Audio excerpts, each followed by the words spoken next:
નમસ્તે વિદ્યાર્થી મિત્રો, જય ગુરુદેવ, ગુડ મોર્નિંગ. આશા રાખું છું ઘરે બધા કુશળ મંગળ હશો, વિડીયો બરાબર નિહાળી રહ્યા હશો અને રોજનું અધ્યયન કુશળતાપૂર્વક કરી રહ્યા હશો. વિદ્યાર્થી મિત્રો, જેમ આપ સૌ જાણો છો કે છેલ્લા 2 લેક્ચરથી આપણે આર્ટિકલ્સ ભણી રહ્યા છીએ. આર્ટિકલના 2 પ્રકાર, ડિફિનાઇટ અને ઇનડિફિનાઇટ. બરાબર, એ 2 પ્રકારમાં પેલો આર્ટિકલનો પ્રકાર હતો ઇનડિફિનાઇટ આર્ટિકલ, એ અને એમ, જે માત્ર એક જ વસ્તુ માટે વપરાય એવું આપણે આગળ શીખી ગયેલા. પછી આર્ટિકલ ધ, ડિફિનાઇટ આર્ટિકલ ધની શરૂઆત કરેલી, જે કોઈ નિશ્ચિતતા બતાવવા માટે વપરાય. એમાંના 9 નિયમો, 9 rules of article the we had completed in our last session. So from today we are going to start our new session with articles, and today we are going to wind up our topic articles. આજે આપણે આપણો article નામનો topic છે એ પૂર્ણ કરીશું. આજે માત્ર article ક્યાં લાગે એ શીખીશું. આવનારા ચેપ્ટરની અંદર આર્ટિકલ ક્યાં ન લાગે એ હું તમને શીખવીશ. વિદ્યાર્થી મિત્રો, એવું ફરજિયાત નથી કે આર્ટિકલ બધે લાગવો જ જોઈએ. ઘણા બધા એવા ટોપિક્સ છે જેની અંદર આર્ટિકલ લાગતો નથી. ક્યાં નહીં લાગે એ નેક્સ્ટ સેશનમાં શીખશું. સાથે સાથે પાર્ટ્સ ઓફ સ્પીચનું ઇન્ટ્રોડક્શન આપીશ. એટલે બને ત્યાં સુધી દરેક વિડીયોમાં ઇન્ટરલિંક્ડ રહેવું, કારણ કે બધા વિડીયો એકબીજા ઉપર આધાર રાખે છે. બધા ટોપિક્સ છે એકબીજા ઉપર આધાર રાખે છે. તો before the starting lecture, as our rules, let's do revision. 9 topics હતા આપણા. જે રૂલ્સ આર્ટિકલ ધના હતા એ રિવાઇઝ કરી અને પછી આપણે આગળ વધીએ. That was a first rule, unique thing. Unique થિંગમાં આર્ટિકલ ધ લાગે. બરાબર, એમાં તમને મેં સ્પેલિંગ આપેલા હતા. 20 સ્પેલિંગ્સ તમારે લખવાના હતા. બ્રહ્માંડને લગતા અલગ અલગ ભાગોને ઇંગ્લિશમાં શું કહેવાય એ મેં તમને બોર્ડ ઉપર લખેલું હતું. બરાબર, ચલો તેના પછીનું હતું એકને એક નામનો ઉલ્લેખ. When any noun repeat in the sentence second time. બરાબર, ત્યારે પણ આર્ટિકલ ધ લાગે. This is a room, the room is big. પહેલાં એ લાગ્યો, પછી ધ લાગ્યો. Rule number 3, natural places like river, lake, ponds, mountain, hills, forest, ocean, gulf, island. આવી ઘણી બધી વસ્તુ છે કુદરત દ્વારા નિર્માણ પામેલી વસ્તુ, એમાં પણ આર્ટિકલ ધ લાગે. ધ ગંગા, ધ હિમાલયા, આ બધું. બરાબર, પછી ડાયરેક્શનના નામ, દિશાઓના નામ પાસે આર્ટિકલ ધ લાગે. મેં તમને ડાયરેક્શનના નામ 10 શોધવાના કીધા હતા. દિશાઓ 10 છે. 4 ખૂણા, 4 દિશા, આકાશ અને પાતાળ, આમ કરીને આપણે 10 દિશાઓ. બરાબર, ત્યારબાદ ઓર્ડિનલ્સ એટલે કે ક્રમવાચક સંખ્યાઓ, એમાં પણ આર્ટિકલ ધ લાગે. First, second, third. બરાબર, એની આગળ the first, the second, the last, the middle, the second last, the third last, આ બધામાં પણ આર્ટિકલ ધ લાગે. પછી ન્યૂઝપેપર એન્ડ મેગેઝિન, વર્તમાનપત્ર અને સામયિકો ડેઇલી આવતું હોય ન્યૂઝપેપર કહેવાય. અઠવાડિયે, 15 દિવસે, મહિને, 3 મહિને, વર્ષે જે આવતું હોય લવાજમ સ્વરૂપે એ આપણું સામયિક કહેવાય. બરાબર, એમાં પણ આર્ટિકલ ધ લાગે. પછી વેલ નોન ઓર હોલી બુક્સ, પવિત્ર ધર્મગ્રંથો અથવા તો પ્રખ્યાત પુસ્તકો. જે પુસ્તક છે કોઈ લેખક દ્વારા પબ્લિશ થાય છે, એ નામનું બીજું પુસ્તક આ વિશ્વમાં કે દુનિયામાં નથી. બરાબર, એના કોપીરાઇટ્સ છે એ કોઈ એક વ્યક્તિને આધીન હોય, એમાં પણ આર્ટિકલ ધ લાગે. જેમ કે the Ramayana, the Mahabharata, the Bible, Quran. બરાબર, ધ પંચતંત્ર, આવી ઘણી બધી બુક્સ, જો વેદાસ, આમાં પણ આર્ટિકલ ધ લાગે. પછી સમજાવેલું હતું હિસ્ટોરિકલ બિલ્ડિંગ્સ, ઐતિહાસિક ઇમારતો, એવી ઇમારત કે જેની સાથે કોઈ ઇતિહાસ જોડાયેલો છે. બરાબર, તો એમાં પણ આર્ટિકલ ધ લાગે. બરાબર, the Taj Mahal, the red fort, ઘણી બધી. ત્યારબાદ હિસ્ટોરિકલ ઇવેન્ટ્સ, કોઈ દિવસ કે કોઈ ઘટના સાથે કોઈ ઇતિહાસ જોડાયેલો છે, આવા દિવસને આપણે ઐતિહાસિક દિવસ તરીકે ઉજવીએ છીએ. જેમ કે રિપબ્લિક ડે, ઇન્ડિપેન્ડન્સ ડે, એમાં પણ આર્ટિકલ ધ લાગે. આવા 9 નિયમો લાસ્ટ સેશનમાં આપણે કમ્પ્લીટ કરેલા હતા. બાકી રહેલા નિયમો આપણે આજના લેક્ચરમાં શીખીશું. તો આર્ટિકલ ધનો રૂલ નંબર 10, હું અહીંયા સ્ટાર કરીને લખું છું, તમે સિક્વન્સમાં લખી શકો છો. બરાબર, મ્યુઝિકલ ઇન્સ્ટ્રુમેન્ટ. મ્યુઝિકલ ઇન્સ્ટ્રુમેન્ટ ગુજરાતીમાં હું બોલીશ, તમારે પેન્સિલથી લખી લેવું હોય તો લખી લેવાની છૂટ. બરાબર, મ્યુઝિકલ ઇન્સ્ટ્રુમેન્ટ એટલે કે સંગીતના સાધનમાં પણ આર્ટિકલ ધ જ લાગે. શા માટે? કારણ કે દરેક સંગીતનું સાધનનો સૂર છે એ પ્રોપર છે.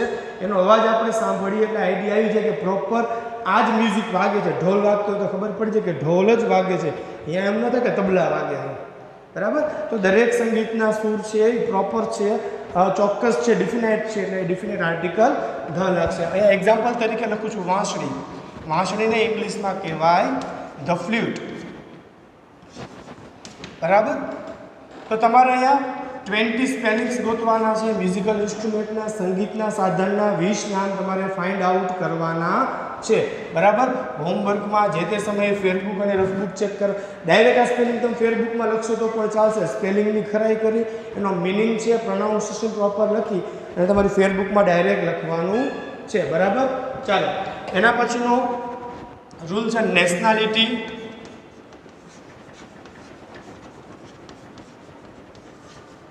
communities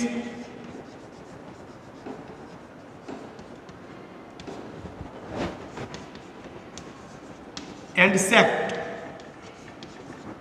બરાબર. નેશનાલિટીઝ, કોમ્યુનિટીઝ એન્ડ સેક્ટ. હવે નેશનાલિટીઝ મતલબ આપણી રાષ્ટ્રીયતા, આપણે જે રાષ્ટ્રના વાસી છીએ, બરાબર, જે રાષ્ટ્રમાં આપણે વસવાટ કરીએ છીએ તેના માટે આર્ટિકલ ધ. કોમ્યુનિટી એટલે જે સંપ્રદાયના લોકો છીએ આપણે, બરાબર, આખા સંપ્રદાયની જ્યારે વાત કરવી હોય ત્યારે કોમ્યુનિટીઝમાં પણ આર્ટિકલ ધ લાગશે અને સેક્ટ એટલે કે કોઈ પંથ, બરાબર, એમાં પણ આર્ટિકલ ધ લાગશે. નેશનાલિટીઝનું એક્ઝામ્પલ લઈએ. ફોર એક્ઝામ્પલ આપણે ભારતમાં રહીએ છીએ તો ધ ભારતીય એમ ન બોલાય, ભારતીયને ઇંગ્લિશમાં કહેવાય ઇન્ડિયન. બરાબર. તો અહીંયા આપણે લખશું ધ ઇન્ડિયન. ચલો, બીજું કોમ્યુનિટી. આપણે ભારતમાં તો રહીએ છીએ પણ આપ સૌ જાણો છો તેવી રીતે ભારતમાં અલગ અલગ સંપ્રદાયના લોકો વસવાટ કરે છે, જેમ કે હિન્દુ, મુસ્લિમ્સ, શીખ્સ, ઈસાઈ, પારસી, ઘણા બધા સંપ્રદાયના લોકો ભારતની અંદર વસવાટ કરે છે. તો એ આપણી કોમ્યુનિટી થઈ. તો we are belonging from Hindu community, so we will write Hindus. Third one sect. હવે હિન્દુ તો ખરા પણ એમાં મુખ્ય આપણે જે પ્રકારે અલગ અલગ કાસ્ટ, જેને આપણે ગુજરાતીમાં કાસ્ટ કહીએ છીએ, જ્ઞાતિઓ, બરાબર, જ્ઞાતિની અંદર પણ ક્ષત્રિય, વૈશ્ય, બ્રાહ્મણ અને શૂદ્ર, આ મુખ્ય ચાર આપણે જે જ્યારથી સૃષ્ટિની રચના થઈ ત્યારે ચાર પાર્ટમાં આપણે ડિવાઇડેડ થયેલા છીએ: બ્રાહ્મણ, ક્ષત્રિય, વૈશ્ય અને શૂદ્ર. તો એની આગળ પણ આર્ટિકલ ધ લાગશે. અહીંયા આપણે લખીએ ધ બ્રાહ્મી.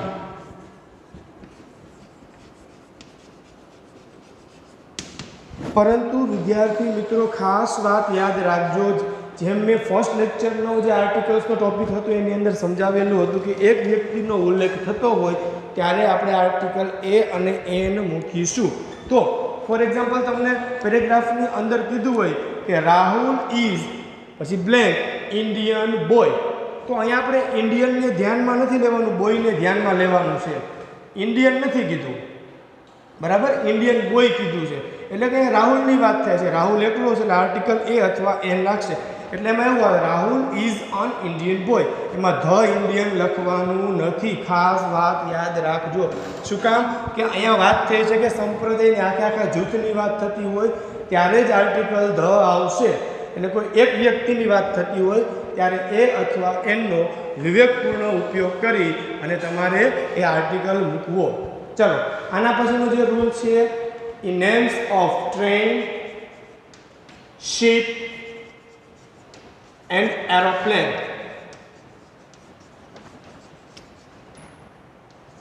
બરાબર, એટલે કે રેલગાડી, ટ્રેન, શિપ મતલબ જહાજ, એરોપ્લેન મતલબ હવાઈ જહાજ. આનું નામ હોય ત્યારે પણ આર્ટિકલ ધ લાગશે. હવે કોઈ બાઇકનું નામ આપણે ઘરે આવી તો રાખતા નથી, બાઇક હોય કે સાયકલ હોય, છગન, મગન, ટીનિયો, મિનિયો, એવા નામ કંઈ ટ્રેનના અને શિપના ન હોય, એના રૂટ ઉપરથી નામ હોય અથવા તેની કંપનીનું નામ હોય. બરાબર છે? તો ત્યારે આર્ટિકલ ધ મૂકવાનો છે. એવું કે સાંભળ્યું છે કે મેં બાઇક લીધું તો બાઇકનું નામ રાખ્યું શનિ, રવિ, કંઈક એવા નામ આપણે રાખતા નથી. પણ બાઇક જે કંપનીનું હોય અથવા તો કંપનીએ એને જે નામ આપ્યું હોય, ફોર એક્ઝામ્પલ હોન્ડાની કોઈ કાર છે તો આપણે એને અમેઝ કહીએ છીએ. જે કાર અલગ અલગ હ્યુન્ડાઈ કંપનીની આવતી હોય, હોન્ડાની આવતી હોય, whatever you are using in life. બરાબર, તો અહીંયા ટ્રેનનું નામ લે, આપણે જૂનું નામ લઈએ ટાઇટેનિક નામનું જહાજ છે, ડૂબી ગયેલું. બરાબર, આપણે બધાને સ્ટોરી ખબર છે. તો અહીંયા આપણે નામ લખીએ ધ ટાઇટેનિક.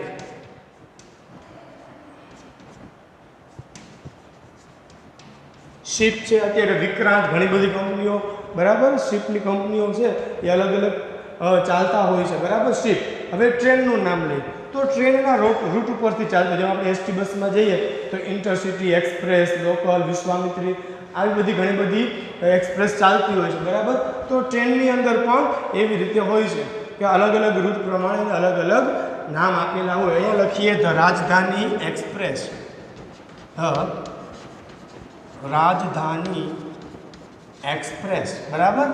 એરોપ્લેન, બરાબર. જે લોકો એરોપ્લેનની અંદર સફર કરતા હશે, બરાબર, અથવા કરી હશે, એમને ખબર છે કે અલગ અલગ કંપની, જેમ આપણે કેમ એસટી અને પ્રાઇવેટ બસો હોય, state transportation and private buses, તો દરેકમાં ફેર હોય. એવી જ રીતે એરોપ્લેનમાં પણ અલગ અલગ કંપનીમાં ફેસિલિટીઝમાં થોડો ઘણો ફેરફાર હોય છે.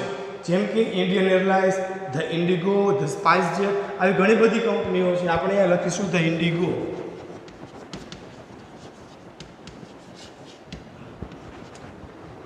માત્ર કોઈ પણ સબ્જેક્ટ ભણવાથી કે નિયમ યાદ રાખવાથી એમાં પારંગત થવાતું નથી, પણ એની અંદર પાયાનું નોલેજ હોવું જરૂરી છે.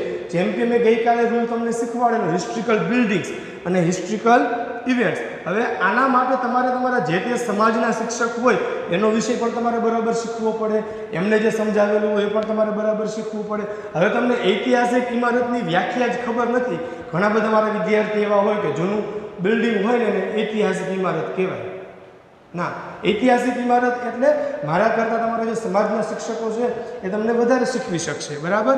અથવા કોઈ તમારા ઇકોનોમિક્સના અથવા બીએના શિક્ષક છે એમની પાસે નોલેજ હોય તો એમને પણ તમે પૂછી શકો છો, બરાબર. એટલે આના માટે બેઝનું નોલેજ, મેમ કહેવાની વાત શું છે કે લાઈફની અંદર, સ્કૂલની અંદર કોઈ પણ વસ્તુ તમે જેની તમારી સામે દેખાય છે એના કરતાં એની પાછળ ઘણું બધું છુપાયેલું હોય છે. એ આઈડિયા આવે તો તમને ઓટોમેટિકલી સમજાઈ જાય, બરાબર. ચલો, ટ્રેન, શિપ એન્ડ એરોપ્લેન. એના પછી આવે છે બોડી પાર્ટ્સ. કોઈ પણ બોડી પાર્ટ્સ એટલે કે શરીરના અવયવનું નામ હોય તો એમાં પણ આર્ટિકલ ધ આવશે. શું કામ? તો કે આપણા શરીરના દરેક જે બોડી પાર્ટ્સ છે એના ફંક્શન અલગ અલગ. ફંક્શન મીન્સ કાર્ય પદ્ધતિ. આપણા હાથ, પગ, નાક, કાન, આંખ, આ બધાનું કાર્ય ફિક્સ છે, બરાબર. તો ફિક્સ છે એટલે નિશ્ચિતતા એવી નિશ્ચિતતા દર્શાવી છે તો આર્ટિકલ ધ લાગશે, બરાબર. તો બોડી પાર્ટ્સમાં આર્ટિકલ ધ અહીંયા લખું છું. The eyes, the nose, the lungs, whatever જે કંઈ પણ બોડી પાર્ટ્સ છે દરેકના વર્ક છે અને ફંક્શન છે એ ફિક્સ છે, બરાબર. તો એમ 1, 2, 3 અને 4 રૂલ્સ આપણે જોયા. Musical instrument, nationalities, communities and set, train, ship, aeroplane, બરાબર. Body parts. ત્યારબાદ લખું છું જેન્ડર. જેન્ડર નથી બોલતો, જેન્ડર નહીં, જેન્ડર બોલું છું. જેન્ડર મતલબ કોઈ જાતિ. આપણે જેમ કે માનવ જાત છીએ, બરાબર. તો એવી રીતે અલગ અલગ જાતિઓ છે એ આખી જાતિને દર્શાવવા માટે, જો અહીંયા પણ મેં તમને ક્લારિફિકેશન કરેલું છે અને હજી પણ કરું છું કે સમૂહ આખા સમુદાયની વાત થતી હોય ત્યારે ઉપયોગ કરશું. એક વ્યક્તિ, એક વસ્તુ, એક જગ્યા દર્શાવવા માટે એ અથવા એમનો ઉપયોગ કરીશું. ધનો ઉપયોગ પણ એક વ્યક્તિ, વસ્તુ દર્શાવવા માટે થાય, પણ એ ક્યાં? તો કે કુદરતી જે ઇમારતો છે, આ તે ઐતિહાસિક બિલ્ડિંગો છે એક જ હોય, બરાબર. તો ત્યારે ધ વાપરી શકાય, બરાબર. પણ આ બાબતમાં જેન્ડરની અંદર આખી જાતિની વાત થતી હોય, બરાબર, ત્યારે આર્ટિકલ ધ વાપરીશું. ફોર એક્ઝામ્પલ કહું તો ધ કાવ. તો ધ કાવ આવે એટલે તમારે એમ સમજવાનું કે અહીંયા ગાયની આખી પ્રજાતિની વાત થાય છે, કોઈ એક ગાયની વાત નથી થતી, બરાબર. એક ગાયની વાત થતી હોય તો એ અથવા એમ જે આવે તે મૂકી શકો, બરાબર. ધ કાવ, બરાબર. ધ ડોગ, હ્યુમન અથવા હ્યુમન બિંગ પણ લખી શકો, વોટએવર. ટૂંકમાં તમારે ઇન શોર્ટ એટલું યાદ રાખવાનું છે કે એક વ્યક્તિ આવે તો મારે એ અથવા એન મૂકવો, બરાબર. ચલો આના પછીના રૂલ્સ જોઈએ.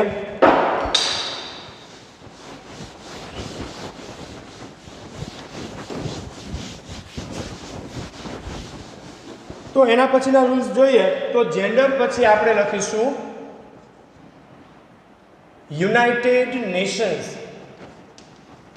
યુનાઇટેડ નેશન્સ એટલે કે સંયુક્ત રાષ્ટ્રો. આ પણ સમાજને લગતો મુદ્દો છે. સંયુક્ત રાષ્ટ્રો એટલે શું? એક કરતાં વધારે દેશો ભેગા થઈ અને બરાબર જે સંગઠન જે કામ કરતું હોય, બરાબર, જે દેશ બને એને કેવા કહેવાય? United Nations. ફોર એક્ઝામ્પલ અહીંયા લખીએ ધ યુએસએ. તો આ બધા અમેરિકન સ્ટેટ છે એ કમ્બાઈન થઈ અને જે નેશન બને છે એને કેવું કહેશું? United nation. તો આનું full form United states of America, બરાબર. પછી ધ યુકે. યુનાઇટેડ કિંગડમ, બરાબર. આવા ઘણા બધા નેશન્સ છે, બરાબર. મેઇનલી 7 થી 8 જે કંઈ પણ નેશન છે તમે તમારા જે તે શિક્ષક છે એની પાસે પૂછીને તમે યાદી બનાવી શકો છો. તો યુનાઇટેડ નેશન્સ એટલે કે સંયુક્ત રાષ્ટ્રો, એના પાસે પણ આર્ટિકલ ધ લાગશે, બરાબર. ચાલો ત્યારબાદ gender, body parts, train ship and aeroplane, United Nations. હવે અહીંયા લખું છું કંપની નેમ.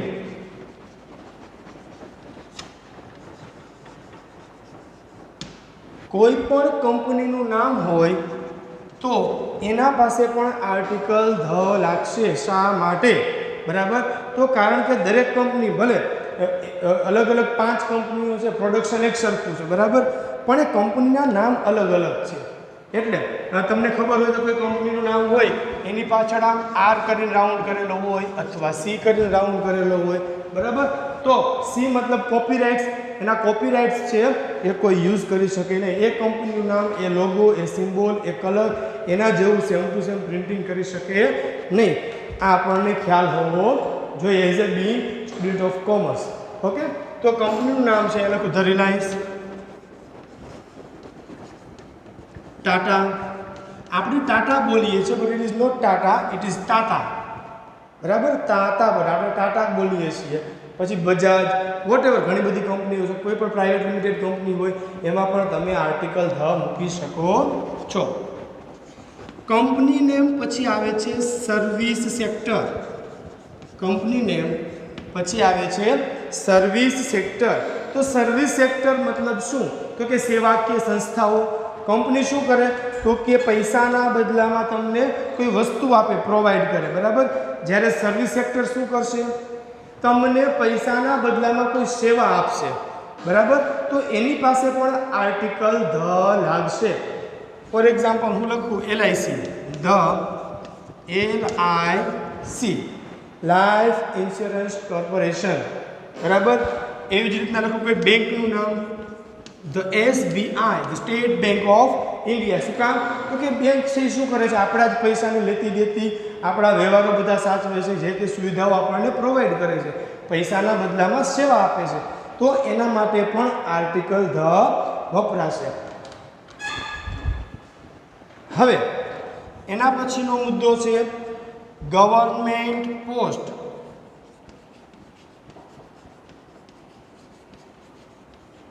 એટલે કે કોઈ હોદ્દો, કોઈ હોદ્દાની વાત થાય ત્યારે પણ સરકારી, બરાબર. તમે કોઈ ક્ષેત્રમાં જોડાયેલા છો સરકારના અને હોદ્દાની વાત થતી હોય અથવા તો કોઈને કંઈ ઉપમા આપવી હોય ત્યારે પણ આર્ટિકલ ધનો ઉપયોગ થશે. ફોર એક્ઝામ્પલ લખું તો the prime minister, the prime minister, બરાબર. CM, PM, whatever. તો ગવર્મેન્ટ પોસ્ટ આવે ત્યારે પણ આર્ટિકલ ધનો ઉપયોગ કરવાનો છે. તો આજે આપણે રૂલ્સ ક્યાં ક્યાં જોયા? તો ગઈકાલે જે 9 નિયમ જોયા હતા એના પછીના જે નિયમો બાકી હતા એની ચર્ચા આપણે આજે કરી કે કયા કયા ક્ષેત્રની અંદર કેવી રીતે અલગ અલગ રીતે આપણે આર્ટિકલ ધનો યુઝ કરી શકીએ છીએ. તો વિદ્યાર્થી મિત્રો, તમારે આ નિયમો બરાબર સમજી લેવાના છે, યાદ રાખવાના છે કે આર્ટિકલ ધમાં કયા કયા નિયમો લાગુ પડી શકે, કેવી રીતે આર્ટિકલ ધનો યુઝ થઈ શકે એ અને એની અગાઉ ચર્ચા કરેલી. આવનારા લેક્ચરની અંદર આર્ટિકલ ક્યાં ન લાગે, સાથે સાથે ટાઈમ બચશે તો પાર્ટ્સ ઓફ સ્પીચની ચર્ચા કરીશું. ત્યારબાદ આપણે આપણી જે કંઈ પણ આગળના લેક્ચર્સ છે ટેક્સ્ટ બુકના એના ઉપર જશું, બરાબર. તો તમારા બધાના 5-5 નિયમો, મતલબ કે એક નિયમના 5-5 એક્ઝામ્પલો બનાવવાના છે. જાતે તમારી રફ બુકની અંદર એક્ઝામ્પલ લખવાના છે. આ બધા નિયમો ફેર બુકમાં લખવાના છે એક વખત, બરાબર. એક વખત રફ બુકમાં, એક વખત ફેર બુકમાં. એક્ઝામ્પલ તમારી જાતે બનાવો એ બધા રફ બુકની અંદર. ક્લિયર? હા, એક વાત કહેતા ભૂલી ગયો, અહીંયા બોડી પાર્ટ્સ છે, શરીરના અવયવો છે, એના 30 સ્પેલિંગ બુકમાં લખી નાખજો. You have to write 30 spellings of body parts. કે આ બોડી પાર્ટ્સને ઇંગ્લિશમાં શું કહેવાય એ આઈડિયા નહીં હોય તો તમે લોકો પ્રોપરલી વર્ક કરી શકશો નહીં. સો નેક્સ્ટ લેક્ચરમાં ફરીથી મળીશું. ત્યાં સુધી જય ગુરુદેવ, નમસ્તે, take care, have a nice day, bye bye.